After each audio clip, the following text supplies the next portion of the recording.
के electron gain enthalpy, उसके पहले देखो बहुत एक अच्छा क्वेश्चन देखा इधर एनसीईआरटी बुक में, क्वेश्चन 3.17 जनरल में क्या बताया देखो, how would you explain the fact that the first ionisation enthalpy of sodium is lower than that of magnesium but in second ionisation enthalpy is higher than that of magnesium.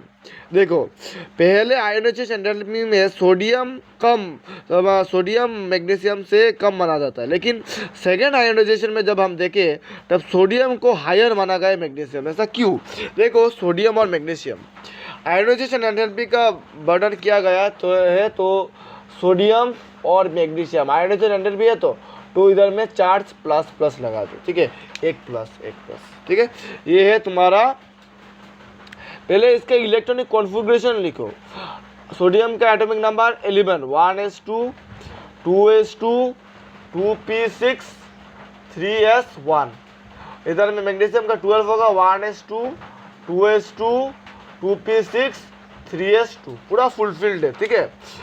पहला तो पूरा fulfilled है, इसका मतलब atomic number जहाँ पर ज़्यादा होगा उस इधर में एटॉमिक नंबर क्या है, मैग्नीशियम का 12 है, सोडियम का 11 है, तो इसलिए पहले आयोनाइजेशन एंथैल्पी जब देखा गया तब magnesium is higher than and sodium, magnesium is higher than sodium, ठीक है, आयोनाइजेशन एंथैल्पी के बाद में।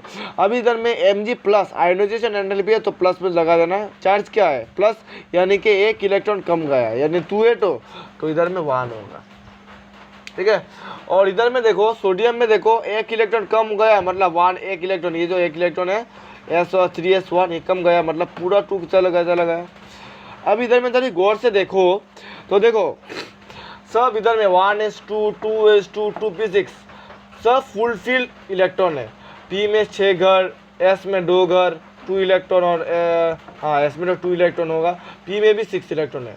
लेकिन मैग्नीशियम में सब में इधर 1s2 2s2 2p6 सब में फुलफिल इलेक्ट्रॉन है, लेकिन इधर में क्या है 3s1 3s2 यदि होता तो ये भी एक स्टेबल माना जाता, ये अनस्टेबल है, तो इसलिए हम सेकेंड केस में क्या कहते हैं कि sodium is higher than magnesium in case of ionisation enthalpy, ठीक है, ओके।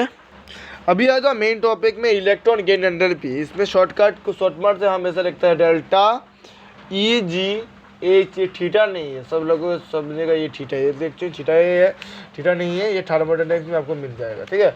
ये आयोनाइजेशन इलेक्ट्रॉन गेन एंथैल्पी, ठीक है, शॉर्टकट में हम ऐसे लिखते हैं। तो electron enthalpy change when an electron is added to an isolated gaseous atom is called electron gain enthalpy. Electron gain enthalpy क्या होता है? The enthalpy change when an electron is added to an isolated gaseous atom is called electron gain enthalpy. देखो नाम से ही तो पता चल रहा है, गेन का मतलब क्या है, एक इलेक्ट्रॉन गेन करेगा, ठीक है। जैसे भी देखो electron gain enthalpy is negative, तो इलेक्ट्रॉन गेन एंथैल्पी जो है वो हमेशा नेगेटिव से डिनोट किया जाएगा, लेकिन बट इट इज़ पॉजिटिव, वो पॉजिटिव भी होता है, ऐसा नहीं कि नेगेटिव भी होगा, लेकिन पॉजिटिव भी होगा। और पॉजिटिव क्यों होगा? क्योंकि सब एलिमेंट्स में देखो कोई एलिमेंट देखो ग्रुप 1 से ग्रुप 17 उसको तो भिखारी है लोग सब, मतलब उसको चाहिए इलेक्ट्रॉन, मतलब गेन इलेक्ट्रॉन गेन करेगा मतलब खुशी होगा ना। लेकिन ऐसा ग्रुप 17 एलिमेंट्स में जो पाया जाता है नोबेल गैसेस, उनमें इलेक्ट्रॉन पूरा स्टेबल है, उन्हें नहीं चाहिए कि हमें इलेक्ट्रॉन नहीं चाहिए। तो तब भी जब इलेक्ट्रॉन गेन करना चाहते हो तो उसको जब देखा जाए तो उसको पॉजिटिव किया करता है, ठीक है, पॉजिटिव देगा, सिर्फ only for noble gases group 18 elements में। तो द एलिमेंट आंसर क्या है definition, enthalpy change when an electron is added to an isolated gaseous atom इसको इलेक्ट्रॉन गेन एंथैल्पी, ठीक है। देखो लिख लो इसे, enthalpy change when an electron is added to an isolated gaseous atom इसको electron gain enthalpy. The electron gain enthalpy is negative, वो हमेशा negative for most of the elements, but it is positive for most elements, many elements, but it is positive for many elements having stable electronic configuration. जिसका electronic configuration stable है, यानी कि atomic structure stable है, उसका जो electron gain enthalpy होगा वो positive, ठीक है।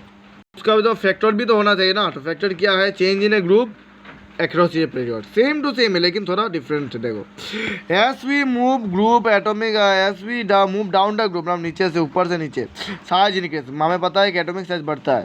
जब एटॉमिक साइज बढ़ता है so the added electron stays away from the nucleus and therefore the magnitude of the electron gain enthalpy decreases. जब एटॉमिक साइज बढ़ता है तब इलेक्ट्रॉन गेन एंथैल्पी भी कमता है। ठीक है, that means it becomes less negative, थोड़ा नेगेटिव कम होता है डाउन डी ग्रुप। ठीक है, मतलब यही है जब हम ऊपर से नीचे आते हैं तब एटॉमिक साइज क्या होता है वो बढ़ता है।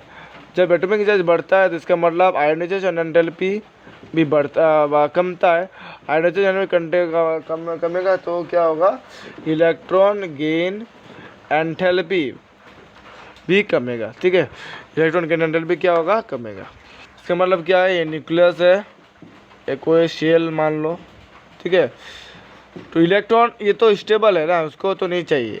और एक इलेक्ट्रॉन और एक ऑर्बिटल में तुमने क्या कर दिया, इलेक्ट्रॉन गेन कर दिया और इलेक्ट्रॉन डाल दिया, तब उसका जो कनेक्शन है, अट्रैक्शन है ना, न्यूक्लियस अट्रैक्शन, उससे इतना चार्ज नहीं दे पाएगा। थोड़ा चार्ज देगा, मतलब उतना जितना इन लोगों को दे रहा है उतना चार्ज नहीं दे पाएगा। ठीक है, तो हम बताएंगे कि जो इलेक्ट्रॉन एडेड होगा ना, so the added electron stage always away from the nucleus, वो हमेशा न्यूक्लियस से दूरी पर रहेगा। ठीक है, और इसलिए इलेक्ट्रॉन का जो मैग्नीट्यूड है वो कम जाएगा। इलेक्ट्रॉन जब मैग्नीट्यूड कमेगा इसका मतलब क्या है, आयोनाइजेशन एनर्जी भी कम जाएगा। और जब लेफ्ट टू राइट जाएगा ना, तब क्या होगा, लेफ्ट टू राइट जाने पर, हाँ left to right, as we move left to right क्या होगा, as we move left to right in period nuclear charge increase, उसका जो न्यूक्लियर चार्ज होगा NuCl न्यूक्लियर चार्ज वो इंक्रीज हो जाएगा। इसका मतलब ये जो न्यूक्लियस है, हाँ उसका जो चार्ज होगा ना वो बढ़ जाएगा। इसका मतलब जो कोई भी, फॉर एग्जाम्पल इलेक्ट्रॉन मैंने गेन कर दिया, उसका जो न्यूक्लियस है, न्यूक्लियस का चार्ज जो है उसको अट्रैक्शन ज़्यादा दे पाएगा, क्योंकि न्यूक्लियर का चार्ज बढ़ गया। अभी जब न्यूक्लियर का चार्ज बढ़ जाएगा तो जब इलेक्ट्रॉन गेन कर भी डालो तो उसको क्या करे, अट्रैक्ट करेगा, ज़्यादा अट्रैक्ट करेगा। तो इसलिए न्यूक्लियर चार्ज बढ़ने से क्या होता है, आयोनाइजेशन एंथैल्पी क्या होगा, बढ़ेगा। आयोनाइजेशन एंथैल्पी नहीं, सॉरी, इलेक्ट्रॉन गेन एंथैल्पी भी बढ़ेगा। ठीक है, बढ़ेगा, मैं हिंदी में लिख दिया, सॉरी। ठीक है, तो on moving left to right in a period nuclear charge increases but the number of shell remains same। number of shell क्या होगा, सेम होगा। so the added electrons, जब हम added electron को ऐड कर भी दे, experiences greater attraction from the nucleus से ज़्यादा attraction क्या होगा, hence इसलिए the magnitude of the electron gain enthalpy decrease होता है। इसका जो मैग्नीट्यूड है, इलेक्ट्रॉन गेन एंथैल्पी मैग्नीट्यूड बढ़ जाएगा। और जब मैग्नीट्यूड इलेक्ट्रॉन गेन एंथैल्पी का मैग्नीट्यूड बढ़ जाएगा तब क्या होगा, इलेक्ट्रॉन गेन एंथैल्पी बढ़ेगा। क्यों बढ़ेगा, क्योंकि बेस्ट एग्जांपल न्यूक्लियर चार्ज बढ़ रहा है। इसका मतलब nuclear charge increases ionisation enthalpy, electron gain enthalpy, बाद में इलेक्ट्रॉन नेगेटिविटी भी क्या होगा, बढ़ेगा। ठीक है, हो गया आज का टॉपिक।